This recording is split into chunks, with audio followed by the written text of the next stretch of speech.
And we have a little bit of an echo here, but we are the Coalition, loud and proud, outrage porn free, civilly disobedient media, broadcasting live on the Worldwide Coalition Network here at the Go Local Live Broadcast Center, deep in the heart of the city we love, Providence, Rhode Island, the Naked City, the city of 1,000 stories. Facebook.com/The Coalition Radio, on the mighty Twitter at Coalition_radio, and of course the mothership, CoalitionRadio.us. As always, if you listen to this for the first time, we'd ask you to take a moment, like and follow us. That's the lifeblood of independent media. One of the things that we pride ourselves here at the Coalition is that we've been fortunate enough to reach out to a number of national organizations who routinely are willing to join us here on the Coalition airwaves and talk about their writing. Here at the Coalition, we may be a audio or video kind of program, but we celebrate great writing because, well, there's so little of it these days. And we celebrate great analysis because, well, there's so little of it these days. Most of the media these days appears to be nothing more than not so elegant rehashes of whatever someone reported a couple of days ago, the comments that someone else made about them, and then it's being reported as news. To which, of course, at the Coalition, we say balderdash. No, what we do is we go to organizations like Reason and Goldwater Institute, FEE, and we ask the reporters and writers to come on and talk about some of the issues they've covered. Because what's unique about these organizations is that they manage to take some fairly complex issues, some relatively nuanced news stories, and rather than reduce them to the outrage porn that we so decry here at the Coalition, what they do is they actually apply real-world economic analysis to it and present it to folks like you and me in a highly accessible manner. It's great stuff, and this is what you should be spending your time reading. There are few, really no better examples of that than, of course, the American Institute for Economic Research. Interestingly enough, somehow, there is a bastion of capitalism based in Great Barrington, Massachusetts, in the hills of the Berkshires, surrounded by infidels, commies, and, yikes, socialists. Although I guess socialism is not supposed to be a dirty word. We'll get into that in a few minutes. Joining us for the very first time is Chloe Anagnos. She is a graduate of the great Ball State University. She is a writer, a publication manager for AIER. Folks, you may remember AIER is the home base for Jeffrey Tucker. Jeffrey Tucker joined us at the Libertarian Party Freedom Forum this past October. His comments were witty, articulate, and boy, incisive. And that's what we've come to expect from AIER. Chloe covers a range of issues, and we're going to talk about some of them tonight. But, you know, anytime anyone comes on the show for the very first time, one of the things we try to do is get a sense of their liberty bearings. Chloe is from the Midwest. She's associated with more than a few folks in the Indiana area. We've had Indiana Libertarians on several times because Indiana Libertarian Party is one of the great libertarian affiliates here in the nation. But Chloe, first of all, welcome to the Coalition for the first time. Thank you for joining us on a Friday evening, and tell us about yourself and how did you go Liberty? Well, thank you so much for having me. I'm really excited. Can y'all hear me okay? You're perfect. Wonderful. Well, I am, what you said, from the Midwest. I was born and raised in Elkhart, Indiana, which is about miles east of Chicago. I attended Ball State University, where I graduated in 2015 with degrees in journalism and telecommunications. And my first job out of college was actually working for the Advocate for Self-Government. So I utilized my journalism background to report for them, to run all of their media, social channels, everything. And through getting to know folks at the organization there, that's how I came about to Liberty. I've talked about this on podcasts before, about how when you're from a really red state like Indiana, you tend to identify as a conservative. I did for a really long time, up until about 2015. And I realized that, no, I'm actually really a small L libertarian. So I kind of broke from the party that I had known. And now I'm a horrible libertarian that just tries to stay out of politics as much as possible, but I still love to write about it. So I'm still here in Indianapolis as home base for me right now. But I do spend a lot of my time traveling. So like I mentioned before the show started, I head to Great Barrington on Sunday to hang out with all of my colleagues and, of course, Jeffrey Tucker to see what kind of trouble we can get to up there. Excellent, excellent. So let's talk about your perspective. Your coverage in terms of what you write about is really market focused in a sense. And what I mean by that is you're looking at ordinary, everyday market involvement by consumers and how the government, well, if you weren't a small L libertarian, I'd say interact. But as part of the tribe, we know they don't interact, they inflict themselves upon us. And an issue, it's interesting, back here in the Northeast, where everyone has got seemingly fiber optics, even into the smallest New Hampshire villages, we take internet, quite frankly, for granted. Yet, in rural Midwest America or Northwest America, there are significant parts of the country where you can't take the internet for granted. It simply does not exist. And you've got an article that just published, Let the Market, Not Government, Provide Broadband to Rural Citizens. What's your premise in this? Tell us a little bit about this. Sure. So like I said, I'm from Elkhart, Indiana, which it's not the biggest city in the state, but it's not the smallest either. If you know anything about Elkhart, Indiana, we had the highest unemployment rate during the Great Recession of like 2008 and 2009. So about 19 to 20% of our city's population was unemployed during the recession. And let me jump in for a second. Not only have I been to Elkhart, Indiana, I've actually been to the Recreational Vehicle Hall of Fame in Elkhart, Indiana. And I would imagine a lot of that was triggered. One of the principal employers in Elkhart is a company called Forest River, for example, who is everywhere and anywhere in the vehicle business. And their specialty is recreational vehicles, trucks, commercial vehicles. So an area like that, where there's a significant dependence, if you will, on the automobile and trucking industry, and or let's just say discriminatory spending like recreational vehicles, you're prone to those wild swings of ups and downs, aren't you? Absolutely. And you know what's so funny is that I'm trying to think. So 2008, 2009, I was in high school, getting ready to graduate. And like I said, no had jobs. A lot of my friends whose parents worked for the RV companies were laid off. They had lost their jobs. And now about 10, almost 11 years later, Elkhart, Indiana is booming. Right. And people are buying RVs like crazy. My uncle actually works for Forest River, and he is traveling all the time, shows, selling RVs, talking to folks who are interested in those recreational vehicles. And the change in the economy is just insane. So that's been really encouraging to see. And also that's one of the reasons why I write so much about the economy and how government touches our everyday lives. So that article that you had talked about that I wrote for AIR that was published today, it's called Let the Market, Not Government, Provide Broadband to Rural Citizens.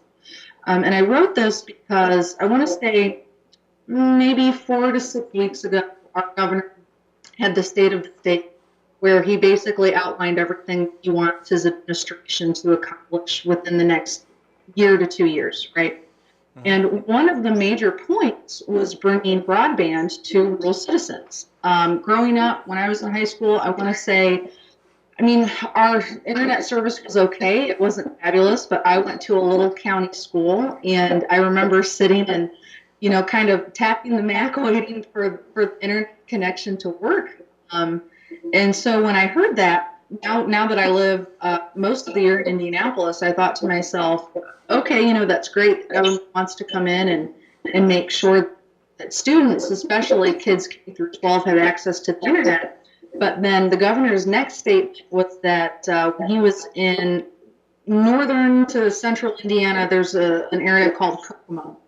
He was in Kokomo, Indiana, and there's not a lot of connection to internet there. And in some of those rural parts, there are students who are going to McDonald's or Starbucks to grab a snack after school and do their homework. because those places have free internet. And he talked about how that shouldn't be the case, how we should be able to bring in internet to those families so those kids can do their homework. And I was listening to this speech, and I have a lot of respect for our governor. I really do like Eric Holcomb a lot. But when he said that we need to make sure that these students have internet, I was sitting there thinking, okay, the market has already figured this out. That's why there's a local McDonald's or Starbucks that offers free internet. One, because people like to go there and do their homework or work with friends, whatever. But it also provides that service for a really, really low cost to these kids. It's not like they're going, to a bad place necessarily, like, some type of club or liquor store, obviously, to do their homework. They're at a relatively safe place like a McDonald's or Starbucks. So I just thought that was very strange. And like I said, the cost to incorporate this in the state, it's a lot, and I don't think that's something that the taxpayers should necessarily have to be on the hook for. Why do you think, and we suffer from this same sort of government creep, mission creep here in Rhode Island. Rhode Island I could only envy Indiana's economic success. Indiana as a state, for folks who haven't visited, first of all, if you're from the Northeast, you'll meet the nicest people alive there, to a degree which it'll make a Northeastern like be profoundly uncomfortable. Because not only are people nice, they're actually really genuine about being nice. And they're actually interested in your lives, which is really scary if you're from the Northeast. I just have to throw that out there. I know we talked about that before. But, you as a state, you managed to, despite the urban challenges of the vestiges of the Rust Belt, I'm talking about towns like Gary, you've got quite an active defense environment in the southern part of the state. You've got the Indiana State University system, which is a wonderful research institution, as well as being a really good place to watch basketball. You've got manufacturing all over the state, and it's less cyclical than ever. I mean, I believe it's made some gains in terms of moving away from that dependence. There's a lot of things great about it, but both states share this desire to incorporate into government that which should be the province exclusively of private business. Is it fair to say that if Verizon or whoever your local cable provider is could find a way to make money and marketably support expanded internet service, wouldn't they have done it? Well, you would think that they would have, but something else to bring up that's really important is that the government also creates these avenues where private providers can create monopolies, right?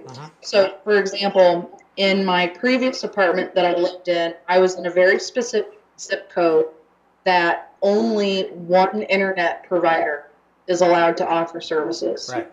And that's called Spectrum. And Spectrum's okay, but it's not fabulous. I wanted to have Comcast. And so when I obviously I move around a lot.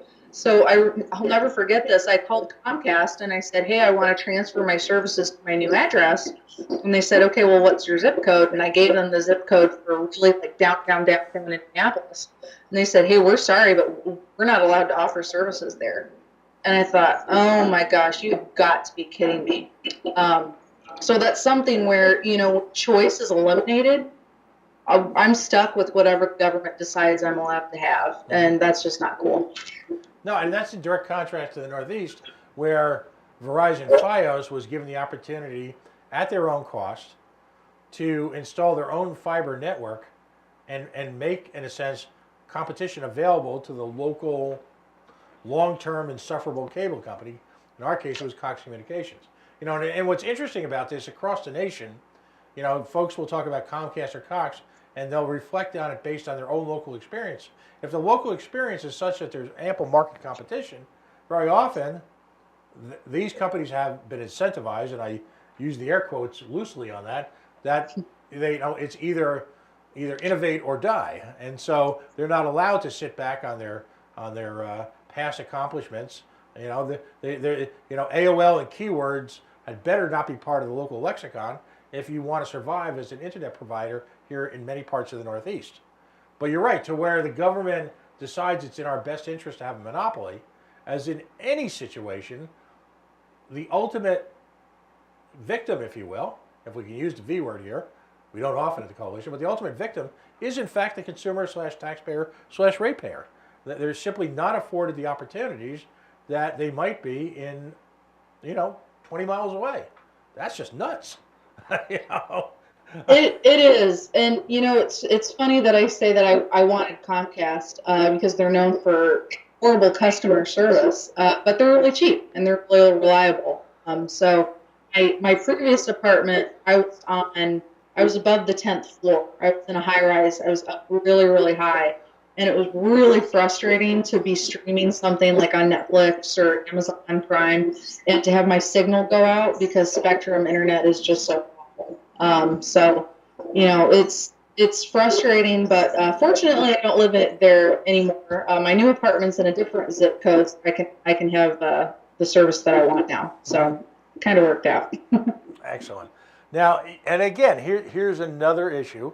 We're going to go to an article that you talked about on March 7th, and it's to unleash the potential of online therapy, government must get out of the way. Now, let's talk about that because online therapy is much ballyhooed, if you will, as part of the new wave of support services that can at least attempt to keep, government-inflicted health care, I don't even want to say under control, but I don't even want to say within the bounds of reason. I don't know what I want to say, but at least it's something that we can throw to people, use the efficiencies of the existing grid to provide that. So what's going on in this article? Tell us about this. Right. Well, you mentioned government-run healthcare, and something else that I have realized as I've gotten older and have talked to friends about mental health who are battling either anxiety, depression, is that the options are really limited. Even in a large city like Indianapolis, there are almost 1 million people here who live within 465. Options are limited. It's either, to find some type of therapist or psychotherapist who's out of network. Maybe they're an hour, outside of the city. Maybe they're your network, but they're not affordable. So the next option is to find someone who's online that's maybe half the cost. So that's something that I've written a bit about is free market solutions to solving what's called the mental health crisis here in the United States. Because anytime that you have any type of mass shooting, anytime someone does something that gains all of this national attention, the first thing that politicians love to say is that, oh, well, we have a gun problem or a knife problem, a bomb problem. And then they like to say, oh, well, we also have a mental health problem. And that's something that the government has been very, very slow about trying to fix. I don't necessarily agree that it's something they should fix, but if they truly want society to just ultimately be a better place, then they need to get out of the way. So that's why I wrote this article. I have another one here on AIR about how in Texas, I can't remember what the city is. It's a smaller town, smaller city in Texas, but their Walmarts are offering walk-in mental health clinics, which is really awesome. And sometimes I just think, if we had something like that here in Indiana, in the Midwest, wherever, I think it would be for students or anyone who's suffering. Yeah, no, I'm with you on that 100%. Now, in your article, you talk about reimbursements, how the government has sort of this different way at looking at reimbursements based on walk-in versus "quote unquote" delivered support. Why is the government still, in places where they're going to have a connection and involvement in in healthcare? Why are they still using this arcane method of analyzing delivery systems? Shouldn't those companies willing to engage in a potentially more efficient delivery system, in effect, be compensated commensurately with those who are following an older model?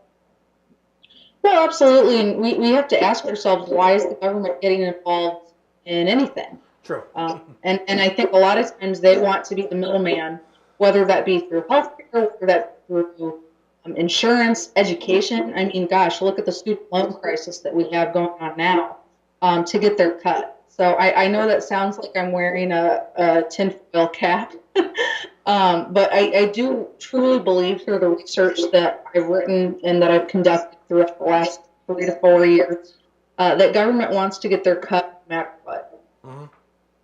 No, absolutely.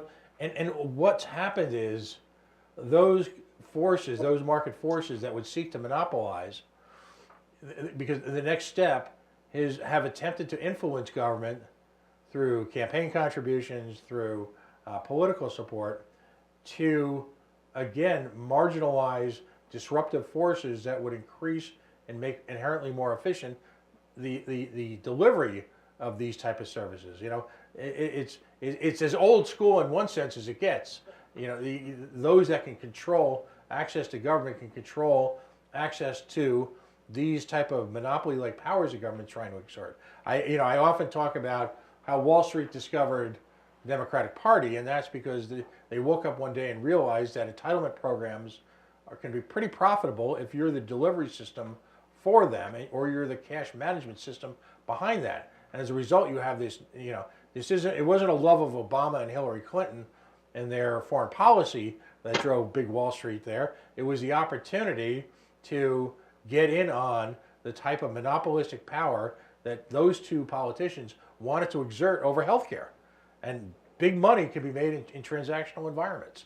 It's both cruel to people who are allegedly on the receiving end of these services, and on a financial basis, it's discriminatory because again, you're limiting competition and you're maintaining high prices. It's just terrible. Well, absolutely, and I think you made a really good point, because the other thing too, that when I talk to younger people, especially those under 30, about the government, why the government stinks and why the government needs to get out of everything, is that they're not really held accountable. If you went to a privately run hospital, you would expect great service. You would expect competent doctors. You would expect the whole 9 yards.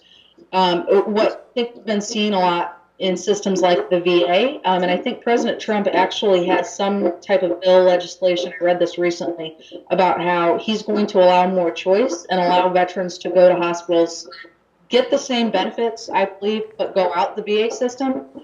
That's the ultimate example of choice. If you're not getting what you deserve, you're not getting the health care that you need, you should definitely be able to go where you want to. And it's the same with loans. And pick the product. You should be able to choose what you want, and so that it best fits your needs. So you're exactly right. Right. I mean, choice is the ultimate power of the consumer to deliver demand to where performance is greatest, and as a result, force competitors in any given market to accelerate their services, to be innovative, so that in fact they become the choice. In the absence of that competition, you simply lose any incentive to innovate, any incentive to maintain cost controls, and that is on a practical level the failing of government involvement in any market. I mean, the moral failure will always be, big L libertarians like to talk about taxation as theft. The moral failing is always the coercive nature of a system where they use coercion to finance their operations. That's the moral and philosophical failure, but on a practical level, it's insulating those businesses from dreaded competition. Taxis, schools, hospitals, all sorts of organizations don't have to compete in the marketplace because they're protected by the monopolistic power of government, and that's how you improve people's lives. And that's how the cliche is to raise all boats. The rising tide. That's how you lift people out of poverty, and so when big L and small L libertarians are pointed out as being cruel toward people of lesser means, I say balderdash. We're the people trying to unleash the power of the marketplace so that ultimately it can support everyone. Seems pretty simple to me. I don't know what to say to those folks anymore, because you look over their landscape, and their landscape is nothing but failure. Now, another great article that just, and what's astonishing to me about an organization like yours is this rapid fire writing. You guys, again, great writing on topical issues made accessible to the general public. And when I look at FEE and AIER, and you've got multiple people just producing every day interesting work from an interesting perspective, thought provoking. You've got an article now, and here's an artist that I never thought I would discuss on the coalition, but hell, what the heck? Just full disclosure, 60 plus Grateful Dead concerts, and I never thought I'd be talking about Jaden Smith, but but God bless him. Absolutely. Absolutely. One of the most remarkable aspects of the Oscars was that no one got up this time, I don't think, and said, by the way, we're doing all this madness and Flint still doesn't have clean water. So tell me about what Jaden Smith is doing that astonishingly, years after the disclosure of the Flint water crisis, government won't do. Well, first, thank you. I take a lot of pride in working for an organization like AIR, and our editorial team is amazing. Just with the rate that we're able to crank out content, crank out not just content for the sake of content, but good content that people read and that they discuss. So thank you for that. But this article really hits a point for me that I like to write about a lot, and that is water. We cannot live without it, and it truly is the lifeblood of any civilization.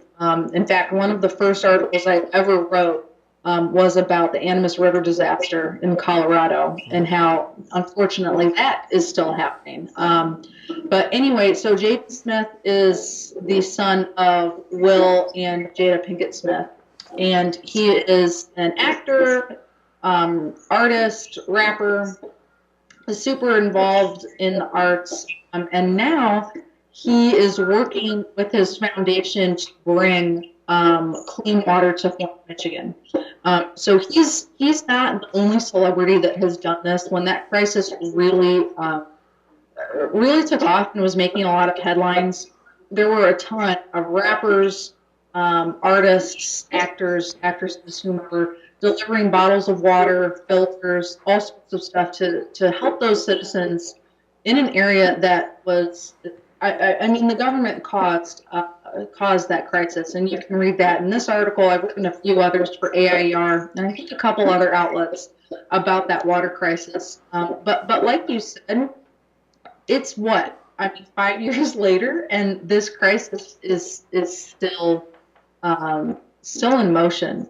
So thankfully, he has stepped in. He's donating these filtration systems that he co-founded through this foundation that can help clean water. But it's just very frustrating to me that this is still going on and that these citizens don't have clean water. And I wrote about this a little bit beforehand. I don't know if I wrote about it publicly, but it reminds me a lot of Hurricane Katrina. And I was only trying to think. I was in maybe the 6th or 7th grade when Hurricane Katrina happened. You are so young. I'm so young. I'm aging myself there.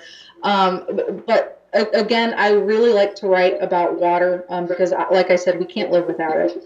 And something that is interesting to me is that we have these pockets of communities that almost every 10 years systematically go without the most basic human necessities. We saw it with Hurricane Katrina and the folks who, they couldn't get out in time. The levees broke. The city knew about it. I think most people by now, if they've paid much attention to current events in the last 10 to 12 years, remember very well happened during then. But seeing history repeat itself, and that to me is unacceptable. So that's why I still write about things like the Flint water crisis, the Animas River disaster, how the EPA has systematically made the environment worse and how it should be abolished.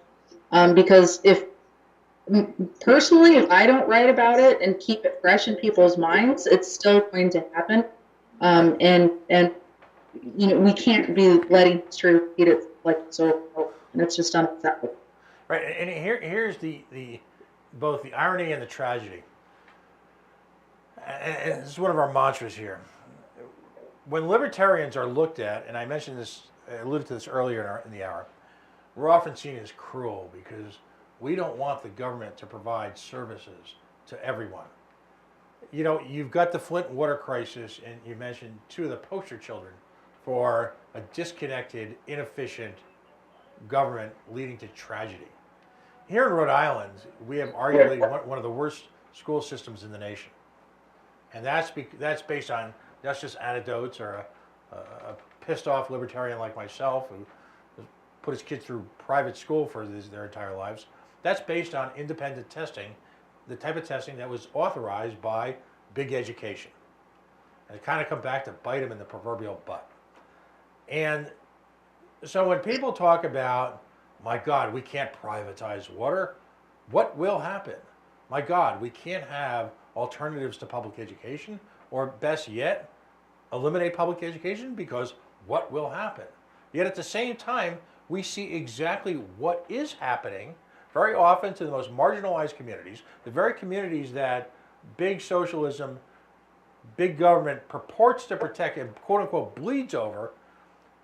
The bigotry that exists in the form of failed government services, I think, is far more detrimental, far more tragic, far more pervasive than anything the thought police can talk about, whether it be what acronym, what pronoun to use. These are people who are dying, who are suffering because of governmental indifference, and a government who's more focused on on self-perpetuation than on actually giving a damn and supplying the services that they've decided personally to take full responsibility for. I just, so I applaud your efforts on that, because it brings the big lie to big government. It's terrible. It really is terrible. And you mentioned something that I think is really important. Government is not just providing these services to self-perpetuate, but they're also checking a box and saying, oh, we're just doing our jobs. Oh, we did our job. And a really good example of government just doing its job, the No Child Left Behind Act that was passed in, I don't know, it was passed in the early 2000s. Like I said, I'm so young, and in the early 2000s, I was in either like the third or fourth grade. And when No Child Left Behind was passed, there was something that was sent to schools that was mandated by the government that said, we need to know and identify every student that either doesn't speak English as their first language or speaks two languages at home. And so when that information packet went to my mom, when I think I was in the fourth grade, take it back, I was like 9 years old, she marked that we speak two languages at home because I'm a Greek American and we spoke Greek at home. My dad, his first language is Greek, speaks English as well, and my mom, her first language is English. She also speaks Spanish. She's a Spanish teacher. So when that was turned in, it was processed, and then a couple of weeks later, these poor teachers were, just doing their jobs. They pulled me out of class for an entire day and had to give me some type of government-mandated language exam. Now, mind you, English is my first language. My Greek is horrible. It's not that great. Even when I was a kid, we would really only use it around people when we were talking about them, So you didn't go to Greek school?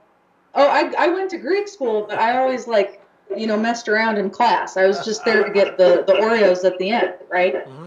And so I'll never forget. I mean, and it wasn't like they pulled me out of class for an hour. It was a full school day.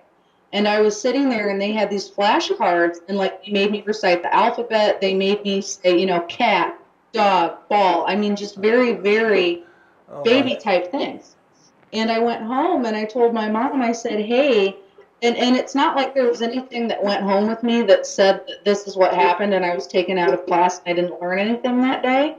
I told my mom, hey, this is what happened, and it was real weird. I don't know what was going on. My mom blew up. and she's also she teaches English as a second language. So you can imagine her frustration when these teachers were just, quote unquote, doing their jobs, and I missed out on, 8 hours of education because some government entity had to check a box. Uh, Um, and here, I'll give you a personal experience from my family, which shows Sure. how the private sector can actually supplement as opposed to merely analyze. My children's school, if you think back, not for someone who's as young as you are, but back in the day, French and German were significant language choices at local area schools. It was a big deal.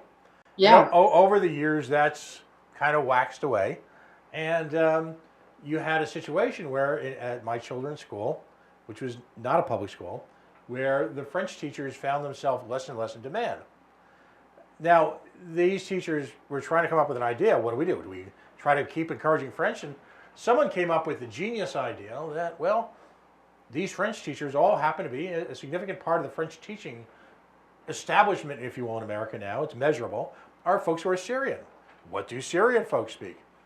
Many of them speak Arabic. Yes. So, without going through the years of lawsuits, gestation, analysis through paralysis, whatever, they decided, let's start an Arabic program. Within a year, it was up and running. The long story short, my daughter had 4 years of high school Arabic. Strong enough that she placed out of the first semester Arabic at an Ivy League university. That's great. And ended up graduating with a concentration at an Ivy League university in Mideast Studies in Arabic. That's the power of responsive, market-driven education. Oh, absolutely. That's not some anecdote. That's my kid. Well, and I'm so glad that they decided to innovate and say, hey, what's something else that we can offer to these students? Because one, it's only like a child. It's going to encourage them. It's going to excite them, and then they're going to keep with it throughout college. And here, your kid has a minor and has a life skill that's really important. Right, and she ended up working 2 summers for. Are you ready for this? Always. Islamic women's rights organizations. Ooh. Who knew, right? Who knew? So the effects of market-driven economies, whether it be in education, whether it be, and let's dovetail 2 issues in your recent writing. Market-driven increase in affordable, non-state-run infrastructure, coupled with leaps and bounds and increases in the ability to use that internet infrastructure to engage in face-to-face analysis, diagnosis, treatment on mental health issues with people who live in parts of the country that for whom it's not as accessible as, say, someone living in Indianapolis or Providence, Rhode Island. That's where that circle of life takes place, where you've got market-driven, free market innovation, inexorably altering the quality of life for individuals based on completely unanticipated merger or marriage, if you will, of 2 disparate issues. That's how it works. Absolutely. That's how it works. And I think a lot of folks, if they read my work, they'll realize that the underlying theme is that you have to innovate or get left behind. Right. And when government gets involved, it's either the technology or the idea is 5 years behind when we need to be looking 5 years forward. Right. And I think we see a lot of that not only with these market-based solutions for water in Michigan, but with services like Uber, Lyft, Airbnb that are crushing the competition, and rightfully so. They make it so that I can travel the world and work remotely when I want to, and get around and do what I want and have that ultimate freedom, which is great. But they make lives better. And let's take Airbnb for example. One of the folks often talk about the travel industry implications of it and how it's changed the hotel market. Okay, and in fact, I believe it was announced yesterday, that Airbnb just bought one of the online I would think it's Hotels Tonight. Interestingly enough, Airbnb is a local success story here in Rhode Island. It was two graduates from the Rhode Island School of Design who were literally starving artists who decided to, in a moment of pure financial panic as artists, rented out an extra bedroom and a quote-unquote air mattress, hence the Airbnb, to local convention goers somewhere on the West Coast. And they did it once or twice, and it kind of took off, and all of a sudden folks realized they had a business. And and you could see the artistic sensibilities in their website design and their marketing, because quite frankly, it's spectacular. Absolutely spectacular. They make you want to get up and go out and travel. One of the least discussed aspects of it is something that the left would decry, and that is, of course, the rise, if you will, of Airbnb for profit. It started out initially as a service offered by people who had space in their homes. And then all of a sudden, people realized that there were, ready for this, properties out there that were abandoned that could be converted and used as an Airbnb. Exactly. Now, let's talk about New Orleans. The Libertarian National Convention was in July 4th weekend in New Orleans. I still want to know who the genius was that decided on that. A little toasty, but I stayed in a one-bedroom home in the Garden District for $85 a night. And there's a significant presence in the New Orleans market of homes that were virtually destroyed in Katrina, who were renovated by the dreaded private market, who, God forbid, saw that the end goal of that renovation as, are you ready for this? Profit. Exactly. That dirty word, profit. And so... Capitalists, oh no! So what happened to the neighborhoods? Yes, there's an element of, I wouldn't even call it gentrification, but lifting up. Local businesses in those neighborhoods who could cater to travelers all of a sudden flourished. People were employed. Contractors were hired to renovate buildings that were at one point near destruction. Now, based on the social justice warriors, oh my God, that's affecting the availability of the housing stock. No, it's not, because most of that housing had simply left the housing stock inventory. You want to conflate it as a housing stock issue because generations of failed tax stabilization agreements and subsidies to government, sponsored housing have completely destroyed the ability of local markets to react to real demand, as opposed to what wealthy, connected developers employing their democratic socialist, help in variety of state houses or town halls, all right, have conflated. That's the market. We've solved just about every one of the market's problems in the last 50 minutes. You realize that, of course, haven't you? Oh, well, I tell folks, we can sit over dinner, drinks, whatever, and talk about whatever problem you may have. And I can pretty much find some type of market solution to your issue. Right. Now, some of them might not always be legal, but, legal. We're libertarians. Am I being detained? The last one I want to talk about, and again, I'm so grateful that you're willing to spend your Friday evening with us here in Little Rhodey. Of course. Is an article that I think really reaches down into both yours and my life from two different perspectives. You are a semi-recent graduate of college. You have I have I have a kid in college. That's why I look like this right now. I have a kid who just graduated from college. Said earlier, genius. Great kids, both worked very hard. But you talk about generational differences. I went to a private university. I could, in a summertime of really hard work, pay for a semester's worth of college. Yeah, as if. You've got an article about Senator Alexander's solution to the student loan crisis. Just in the remaining couple of minutes, tell us about that.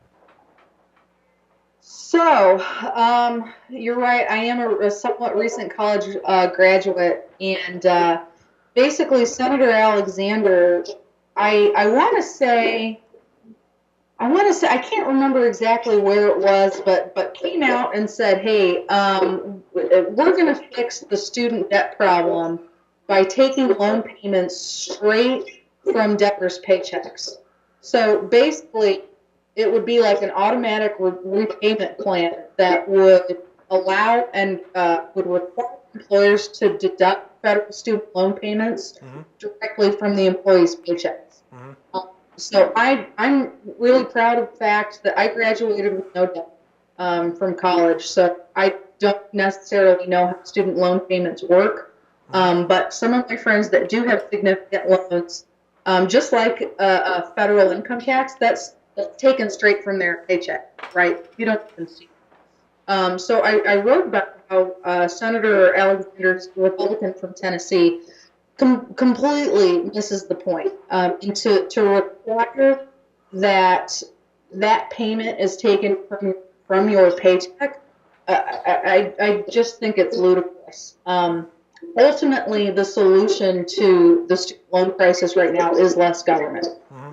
So from my understanding, government kind of came in and was like, hey, we're going to start offering these federal student loans to whoever wants to go to college, because everybody should go to college, right?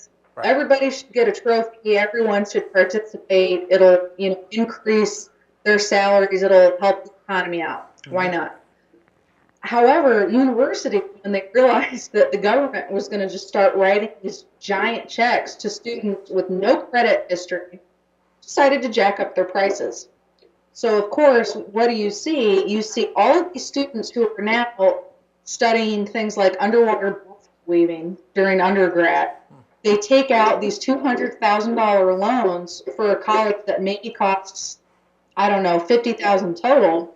And now when they graduate, they're in, $200,000 plus interest. They're almost $300,000 in debt and have a degree that's ultimately worthless. So what they do, they work at a Starbucks for the next couple of years. Right.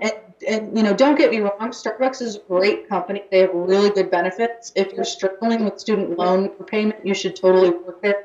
If you can't get a degree or if you can't get a job in what your degree was in.